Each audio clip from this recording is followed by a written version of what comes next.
So ఇప్పుడు ఈ treatment విధానం అనేది ఎలా ఉంటుందండి? ప్రతి ఒక్క క్యాన్సర్‌కి డిఫరెంట్‌గా ట్రీట్మెంట్ ఉంటుందంటారు గదా!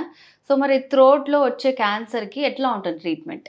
ఇది స్టేజ్ మీద డిపెండ్ అవుతుంది. హ్మ్. ఒకటి ఫస్ట్ స్టేజ్ అనుకోండి. ఫస్ట్ స్టేజ్ అంటే అక్కడికి మాత్రమే పరిమితమై ఉంది కాబట్టి, హ్మ్. యూజువల్‌గా గొంతు క్యాన్సర్‌లో మేజర్ ట్రీట్మెంట్ వచ్చేసి రేడియేషన్ అంటాము. సో, ఇప్పుడు మీరు చూసుకున్నట్టయితే గనుక వోకల్ కార్డ్ క్యాన్సర్ అంటాం. స్వరపేటిక క్యాన్సర్. హ్మ్. దాంట్లో స్టేజ్ 1లో అయితే గనుక మనకు 100% రిజల్ట్స్ ఉంటాయి. హ్మ్. ఈ పేషెంట్స్ కొన్ని కొన్ని సంవత్సరాలు మనకు 20 సంవత్సరాలు, 30 సంవత్సరాలు కూడా సర్వైవ్ అవుతారు. హుహు. మనం మొదటి 2 స్టేజ్‌లో వచ్చినట్టయితే గనుక. ఓకే. సో, మొదటి స్టేజ్‌లో వచ్చిన క్యాన్సర్‌కైతే గనుక మనం రేడియేషన్ ఇస్తాము. హ్మ్.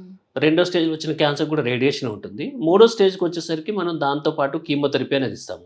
నాలుగో స్టేజ్‌లో మనం ఏం చేస్తామంటే రేడియేషన్‌తో పెద్ద రిజల్ట్ ఉండదు కాబట్టి సర్జరీ చేసి ఆ పార్ట్‌ని తీసుకొని ఇప్పుడు లారింగ్స్ అంటాం. స్వర హుహు. వాయిస్ బాక్స్ అంటాము. క్యాన్సర్ ఉందనుకో నాలుగో స్టేజ్ ముందుగా చెప్పినట్టు బోన్‌కి అటాచ్ అయ్యి ఉంది. హ్మ్. సో, ముందే రేడియేషన్ ఇచ్చినట్టయితే రిజల్ట్స్ అంత బాగుండవు. కానీ కొంతమంది పేషెంట్‌లు ఆర్గాన్ ప్రిజర్వేషన్ అంటాము. కొంచెం ముదిరిన నాలుగో స్టేజ్ అనుకోండి. అప్పుడేం చేస్తామంటే నాలుగో స్టేజ్‌లో ఈ పార్ట్‌ని తీసేసి దాని తర్వాత రేడియేషన్ ఇవ్వడం జరుగుతుంది. అట్లా ఓకే. ఓకే. ఇచ్చినయితే రిజల్ట్స్ బెటర్‌గా ఉంటుంది. సో, హుహు. స్టేజ్ మీద డిపెండ్ అవుతుంది.